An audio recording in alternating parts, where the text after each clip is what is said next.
In the IP space, I think the next 10 years are going to be incredibly different. We're going to find that there is going to be a heightened sophistication that's going to drive new individuals into this market. No longer will you be able to just have an IP acumen.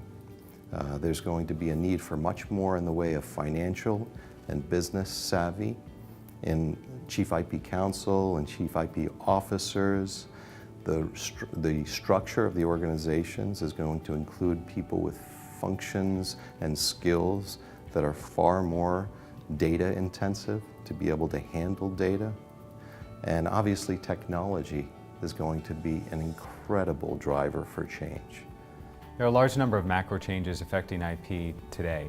If you look at regulatory issues with the US, with ALICE, with the PTAB and the Patent Trial and Appeal Board, then you go into Europe with the unitary patent courts, and you go into macroeconomic issues in Asia about the political, the recessionary or growth periods in different countries and emerging countries. Innovation is at the center of all of those, and the challenge is how do you capture and harvest that in the right way to grow not only your company but also the local economies, but compete in a global environment. So people struggle with the cost efficiencies of that. Where do they protect their innovations? But also thinking about regulatory and cultural changes that impact that. It extends even to the inventors and how they think about what an invention is, what the compensation for that is, and how does that impact their company. Throughout the individual inventor to the corporate CEO, people need to refactor their process in the context of the global economy as well as regulatory issues and changes in the patent system.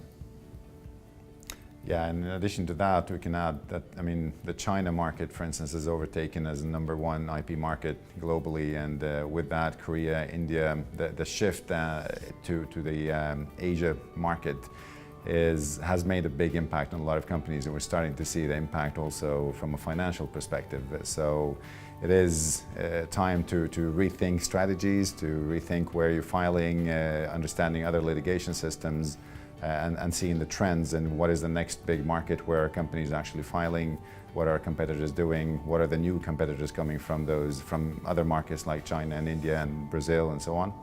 So that would be another big driver.